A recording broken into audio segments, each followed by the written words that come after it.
अस्सलामु अलैकुम वरहमतुल्लाहि वबरकातुहु। बिस्मिल्लाहिर्रहमानिर्रहीम। इन्नल हम्दुलिल्लाहि नहमदुहु व नस्तईनुहु मय यहदिहिल्लाहु फला मुदिल्ल लहु व मय युद्लिल फला हादिय लहु व अशहदु अन ला इलाहा इल्लल्लाहु वहदहु ला शरीका लहु व अन्ना मुहम्मदान अब्दुहु व रसूलुहु। সকলো প্ৰশংসা মহান আল্লাহৰ বাবে। শান্তি অৱতীৰ্ণ হোক আল্লাহৰ ৰসূল সাল্লাল্লাহু আলাইহি ওয়াসাল্লামৰ ওপৰত। আখিৰাতৰ বাবে এবাৰ চিন্তা কৰোৱা হওক। এলানি আলোচনাৰ আজিৰ বিষয়বস্তু আল্লাহক স্মৰণ। এটা বছৰ শেষ হ'ল, আমাৰ জীৱনৰ পৰা মেলানি মাগিলে। সমগ্ৰ বিশ্ব নতুন বছৰক আদৰাত ব্যস্ত।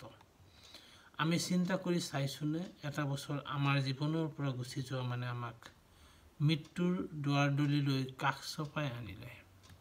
মৃত্যুৰ পিছত আমি কি লৈ আল্লাহৰ ওচৰত যাম?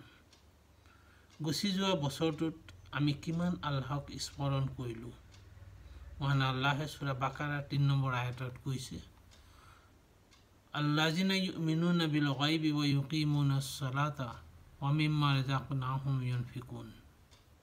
অৰ্থাৎ যিসকলে গায়বত বিশ্বাস কৰে, সালাত কায়েম কৰে আৰু আল্লাহে যি দিছে তাৰ পৰা ব্যয় কৰে। এয়া হ'ল আল্লাহৰ হিদায়তৰ ওপৰত থকা আৰু সফল হোৱাৰ গুণ। এই বুলি মহান আল্লাহে সূৰা বাকাৰাৰ ৫ নম্বৰ আয়াতত উল্লেখ কৰিছে। এনেদৰেই কোৰআন মজিদত ৯৯ বাৰ সালাতৰ বিষয়ে উল্লেখ আছে। সালাত কায়েম কৰিব কৈছে। সালাতৰ দ্বাৰা আল্লাহক স্মৰণ কৰা হয়। সালাত হ'ল আল্লাহক স্মৰণ কৰাৰ এক উত্তম মাধ্যম। সৃষ্টিকৰ্তা মহান আল্লাহক স্মৰণ কৰাটো আমাৰ দায়িত্ব আৰু এয়া কৰিবলৈ আমি বাধ্য। কোনো অজুহাত দেখুৱাই নকৰাকৈ থাকিব নোৱাৰোঁ। স্বয়ং আল্লাহে এই নিৰ্দেশ দিছে, যেতিয়া আমি কোনো পধ্যে ইয়াৰ পৰা বিৰত থাকিব নোৱাৰোঁ। আল্লাহক স্মৰণ কৰি দৈনিক ৫ বাৰ সালাত আদায় কৰাটো বাধ্যতামূলক। আমি সকলো ধৰণৰ বিপদ আপদ, প্ৰাকৃতিক দুৰ্যোগ আদিত আল্লাহক স্মৰণ কৰোঁ।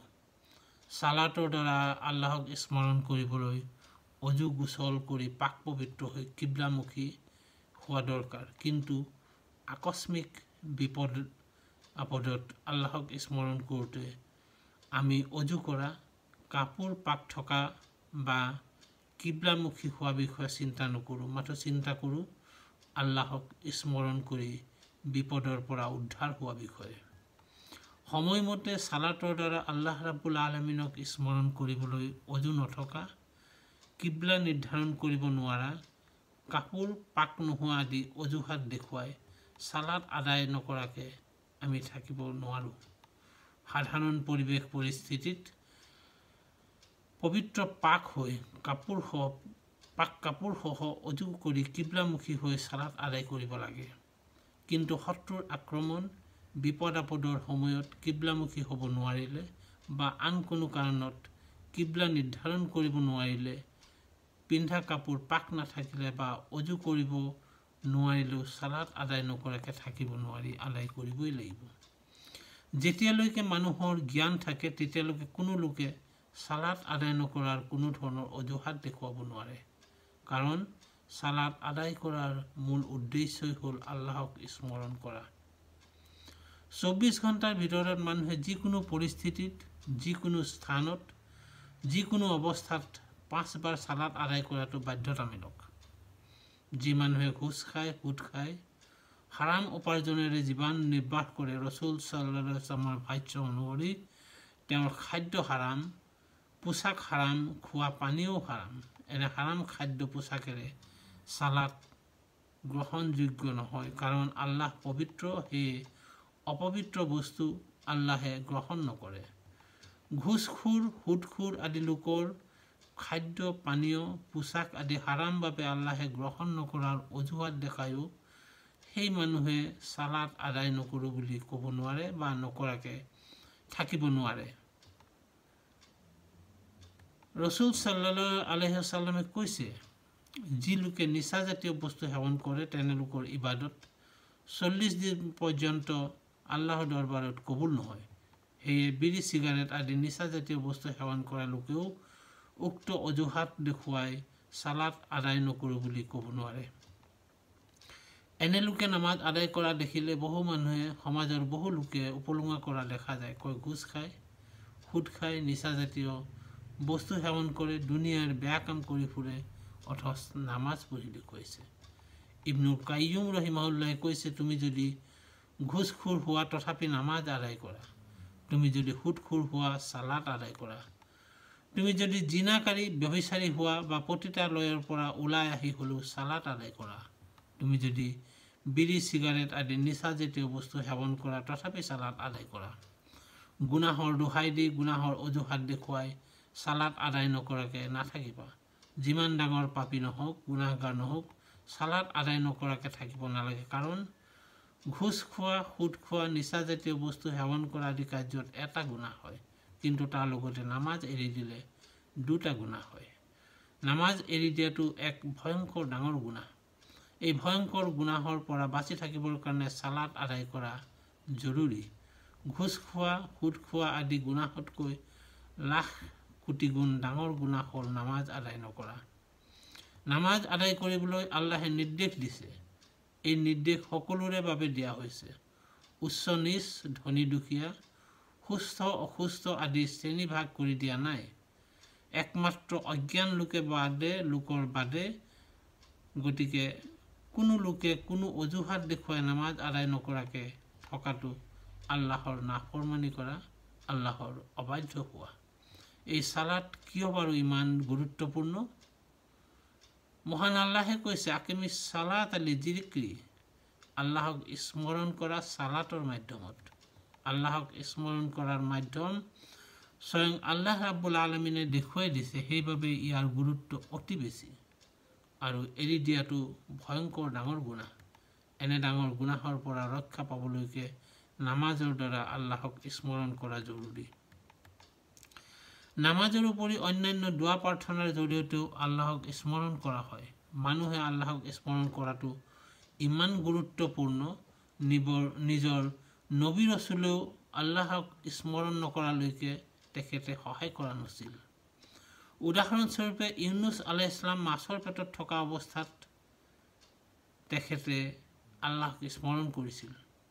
মহান আল্লাহে জানে যে ইউনুছ আলাইহিছ সালাম মাছৰ পেটলৈ যাব, তাৰপিছতো আল্লাহক স্মৰণ নকৰালৈকে তেওঁক উদ্ধাৰ কৰা নাছিল। আল্লাহৰ নবী এজন বিপদত পৰি মাছৰ পেটত আছে, আল্লাহে তেওঁক দেখি আছে, তথাপি ইউনুছ আলাইহিছ সালামে তেওঁক স্মৰণ কৰাৰ অপেক্ষাত আছিল। যেতিয়ালৈকে লা ইলাহা ইল্লা আনতা ইন্নী কুনতু মিনাজ জালিমিন পঢ়ি আল্লাহক স্মৰণ কৰা নাছিল, তেতিয়ালৈকে আল্লাহে তেওঁৰ নবীক উদ্ধাৰ কৰা নাছিল। আকৌ মুছা আলাইহিছ সালামক আল্লাহে অহংকাৰী, সীমা লংঘনকাৰী ফেৰাউনৰ ওচৰলৈ পঠাইছিল ইছলামৰ দাৱাত দিবলৈ। অথচ মুছা আলাইহিছ সালাম আছিল শুনা, স্পষ্টভাৱে কথা ক'ব পৰা নাছিল। আল্লাহে এই কথা জানিছিল যদিও তেখেতক দায়িত্ব দি ফেৰাউনৰ ওচৰলৈ পঠাইছিল। আল্লাহৰ নিৰ্দেশ সুচাৰুৰূপে পালন কৰিবলৈ মুছা আলাইহিছ সালামে আল্লাহৰ ওচৰত দোৱা কৰিছিল, ৰাব্বি ইশৰাহ লি ছদৰি ওয়ায়ছিৰ লি আমৰি ৱাহলুল উকদাতাম মিন লিসানি ইয়াফকাহু কাউলি ৰাব্বি ইয়াছিৰ ৱালা তুআছিৰ ওয়াতাম্মিম বিল খাইৰ। এই দোৱা পঢ়ি আল্লাহক স্মৰণ কৰাত আল্লাহে তেওঁৰ কথা কোৱাৰ জড়তা আঁতৰাই দিছিল। আল্লাহক স্মৰণ কৰাটো আল্লাহে ইমানেই পচন্দ কৰে যে তেখেতক স্মৰণ নকৰালৈকে নিজৰ নবী ইউনুছ আলাইহিছ সালামক মাছৰ পেটৰ পৰা উদ্ধাৰ কৰা নাছিল, মুছা আলাইহিছ সালামৰ কথা কোৱাৰ জড়তা আঁতৰাই দিয়া নাছিল। মুছা আলাইহিছ সালামে দোৱা কৰি আল্লাহক স্মৰণ কৰাৰ পিছত তেখেতৰ কথা কোৱাৰ জড়তা আঁতৰাই দিয়াৰ উপৰি তেওঁৰ হাতত এডাল লাঠি দিছিল নিজৰ সহায়ৰ বাবে। নবীৰ নিদৰ্শন হিচাপে কাষলতিত হাত দি উলিয়াই আনিলে হাতখন জিলিকি উঠিছিল আৰু লগত ভায়েক হাৰুনক দিছিল। ইমানবিলাক দিয়াৰ পিছতো আল্লাহে কৈছিল, যদিহে আল্লাহক স্মৰণ কৰিবলৈ পাহৰি যায় তেন্তে এইবোৰ কোনো কামত নাহিব, কোনো উপকাৰত নাহিব। এইবিলাক যদি ঠিকে ৰাখিব বিচাৰে তেনেহ'লে আল্লাহক স্মৰণ কৰি থাকিব লাগিব। আল্লাহক স্মৰণ নকৰাকৈ নবী ৰচুলসকলকো যেতিয়া মহান আল্লাহে সহায় কৰা নাছিল, তেন্তে আমি সাধাৰণ মানুহে আল্লাহক স্মৰণ নকৰাকৈ আল্লাহৰ সহায় পাম বুলি আশা কৰিব পাৰোঁনে? আল্লাহক স্মৰণ কৰাটো মাথো আল্লাহে বিচৰাই নহয়, ই মানুহৰো প্ৰয়োজন এনেদৰে আমাৰ শৰীৰ তেজ মাংসৰে তৈয়াৰী আৰু শৰীৰৰ প্ৰয়োজন পৃথিৱীত উৎপন্ন খাদ্যবস্তুৰ। কিন্তু ভিতৰত যি ৰুহ বা আত্মা আছে সেয়া তেজ মাংসৰে তৈয়াৰী নহয় বা পৃথিৱীত তৈয়াৰ হোৱা নাই। ই দৃশ্যমানো নহয়, ইয়াক আল্লাহৰ পৰা দিয়া হৈছে। ফিৰিস্তাই আনি মাকৰ গৰ্ভত থকা অৱস্থাত দি গৈছে। এই ৰুহ এদিন আমাৰ শৰীৰৰ পৰা ওলাই যাব। আমি গুনাহ কৰি এই ৰুহৰ ওপৰত অত্যাচাৰ কৰোঁ। আমি কওঁ, ৰাব্বানা জালামনা আনফুসানা, হে আল্লাহ, আমি আমাৰ আত্মাৰ ওপৰত অত্যাচাৰ কৰিছোঁ। আল্লাহে গুনাহ কৰাৰ কথা কোৱা নাই, আমাৰ ওপৰত আত্মাৰ ওপৰত নফছৰ ওপৰত অত্যাচাৰ কৰাৰ কথাই কৈছে। আমি হয়তো ভাবিম আত্মাৰ ওপৰত কেতিয়া অত্যাচাৰ কৰিলোঁ, কিন্তু আমি আমাৰ আত্মাক কেতিয়া কিমান সময় দিছোঁ সেয়া চিন্তা কৰি চাইছোনে? আত্মাক সময় নিদিয়াটো এক অত্যাচাৰ। সেয়া চিন্তা কৰিলেহে আমি আমাৰ আত্মাৰ ওপৰত অত্যাচাৰ কৰাৰ কথা বুজি পাম।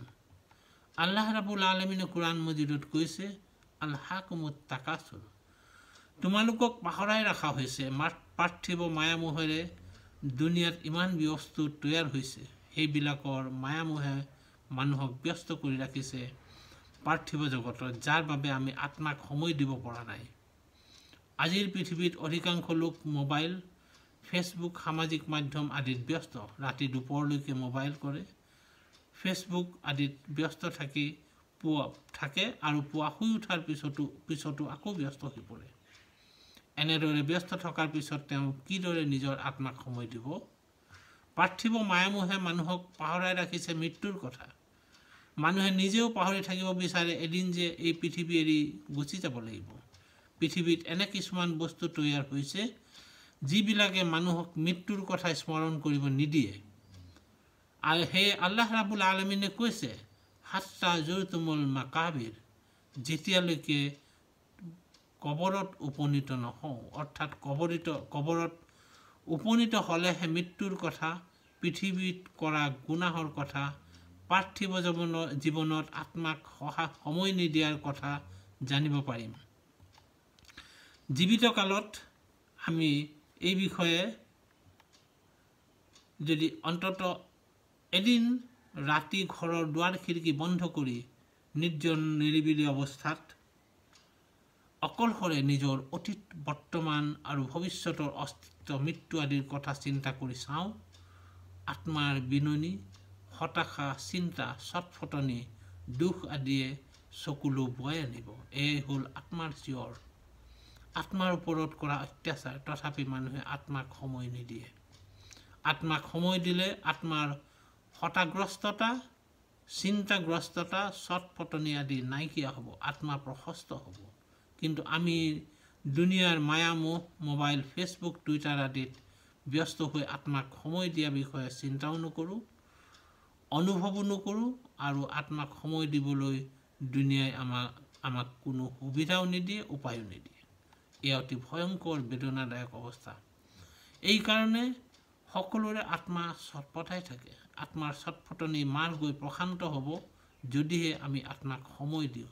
আত্মাক দিয়া সেই সময় হ'ল আল্লাহক স্মৰণৰ বাবে। যিহেতু আত্মা আল্লাহৰ পৰা অহা, সেয়ে ইয়াৰ খোৰাক হ'ল আল্লাহৰ স্মৰণ। তাৰ বাবে আত্মাক সময় দিব লাগিব। দিনটোৰ 24 ঘণ্টাত কমপক্ষে হ'লেও অন্ততঃ 5 বাৰ আল্লাহক স্মৰণ কৰি আত্মাক সময় দিয়াটো বাধ্যতামূলক। যি মানুহে আল্লাহক নিজৰ প্ৰতিপালকক দিনত অন্ততঃ 5 বাৰ স্মৰণ কৰিব নোৱাৰে, তেনে লোকৰ লগত প্ৰতিপালকৰ কোনো সম্পৰ্ক নাথাকে। এনে লোক এটিমৰ সমতুল্য। যিদৰে বাপেকৰ মৃত্যুৰ লগে লগে সন্তান এটিম হৈ পৰে, সম্পৰ্ক নোহোৱা হয়, ঠিক তেনেদৰে নামাজ নপঢ়া লোকৰো আল্লাহৰ লগত সম্পৰ্ক নোহোৱা হৈ এটিম হৈ পৰে। আল্লাহৰ লগত সম্পৰ্ক ৰাখিবলৈ হ'লে নামাজ আদায় কৰিব লাগিব। নামাজ অবিহনে আল্লাহৰ লগত সম্পৰ্ক স্থাপন কৰিব নোৱাৰি। কাৰণ নামাজৰ দ্বাৰা আল্লাহৰ লগত কথা পতা হয়, সম্পৰ্ক স্থাপন কৰা হয়। সম্পৰ্ক নাথাকিলে আল্লাহৰ দয়া, ৰহমত, কৰুণা আদিৰ পৰা বঞ্চিত হোৱা যায়। আল্লাহক স্মৰণ কৰাৰ মাধ্যমত, সালাত আদায় কৰাৰ মাধ্যমত প্ৰতিপালকৰ দিশে ঘূৰি আহি আমি আল্লাহৰ লগত সম্পৰ্ক স্থাপন কৰা উচিত। আসমানৰ তলত আৰু জমিনৰ ওপৰত আল্লাহক মাতিবলৈ আল্লাহৰ ওচৰত প্ৰাৰ্থনা কৰিবলৈ দোৱা কৰিবলৈ সহায় বিচাৰিবলৈ সালাততকৈ আন কোনো ডাঙৰ মাধ্যম নাই বা থাকিব নোৱাৰে।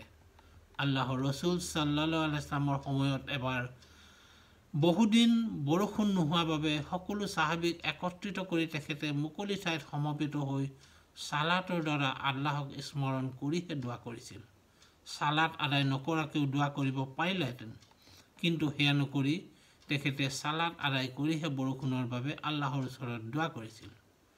সূৰ্যগ্ৰহণৰ সময়ত বিপদৰ পৰা ৰক্ষা পাবলৈ ৰসুল সাল্লাল্লাহু আলাইহি ওয়াসাল্লামে সালাতৰ মাধ্যমত আল্লাহৰ ওচৰত সহায় বিচাৰিব কৈছে। মৃত ব্যক্তিৰ বাবে দোৱা কৰিবলৈ সালাত আদায় কৰিব কৈছে। ইব্ৰাহিম আলাইহিছ সালাম আৰু তেওঁৰ স্ত্ৰী সাৰা আলাইহিছ সালামে দুৰ্ভিক্ষৰ বাবে ফিলিস্তিনৰ পৰা মিছৰলৈ যাওঁতে জালিম বাদশ্বাহৰ কবলৰ পৰা হাত সাৰিবলৈ উভয়ে ভাই ভনী হিচাপে চিনাকি দিয়ে। নিজৰ ইজ্জত ৰক্ষা কৰিবলৈ সাৰা আলাইহিছ সালামে সালাত আদায় কৰিছিল। এনেদৰেই নবী হৈও তেখেতসকলে সালাতৰ জৰিয়তে আল্লাহক স্মৰণ কৰি সহায় প্ৰাৰ্থনা কৰিছিল। সালাত শব্দৰ অৰ্থ হ'ল দোৱা। আল্লাহৰ ওচৰত সালাতৰ জৰিয়তে দোৱা কৰা হয়, আল্লাহৰ পৰা সাহায্য বিচৰা হয়। মহান আল্লাহে সূৰা বাকাৰাৰ 45 নম্বৰ 153 নম্বৰ আয়াতত ধৈৰ্য আৰু সালাতৰ দ্বাৰা আল্লাহৰ সহায় বিচাৰিবলৈ কৈছে। আনহাতে ইবাদতৰ ভিতৰত সালাত বা নামাজ হ'ল উত্তম ইবাদত। দৈনিক 5 ওয়াক্ত সালাত আদায় কৰাটো প্ৰতিজন মুছলমানৰ বাবে বাধ্যতামূলক। আন কোনো বাধ্যতামূলক ইবাদত দৈনিক 5 বাৰ বা তাতকৈ বেছিকৈ কৰাৰ নিৰ্দেশ আল্লাহ ৰাব্বুল আলামিনে কুৰাণ বা দিয়া নাই আৰু এয়া কুৰাণ বা হাদিছতো উল্লেখ থকা পোৱা নাযায়। আকৌ সালাত হ'ল একমাত্ৰ বাধ্যতামূলক ইবাদত যাৰ অভ্যাস 7 বছৰ বয়সৰ পৰাই কৰাৰ নিৰ্দেশ দিছে। ইয়াৰ পৰাই সালাতৰ গুৰুত্বৰ কথা উপলব্ধি কৰিব পৰা যায়। আহক আমি সকলোৱে দৈনিক 5 ওয়াক্ত সালাত আদায় কৰি আল্লাহক স্মৰণ কৰাৰ জৰিয়তে আল্লাহৰ লগত সম্পৰ্ক স্থাপন কৰোঁ। মহান আল্লাহে আমাক সকলোকে সালাতৰ মাধ্যমত বেছি বেছিকৈ আল্লাহক স্মৰণ কৰাৰ তৌফিক দিয়ক। আমিন। ওয়াখিরু দাওয়ানা আলহামদুলিল্লাহি রাব্বিল আলামিন। সুবহানাকা আল্লাহুম্মা ওয়া বিহামদিকা আশহাদু আল্লা ইলাহা ইল্লা আনতা আস্তাগফিরুকা ওয়া আতুবু ইলাইকা।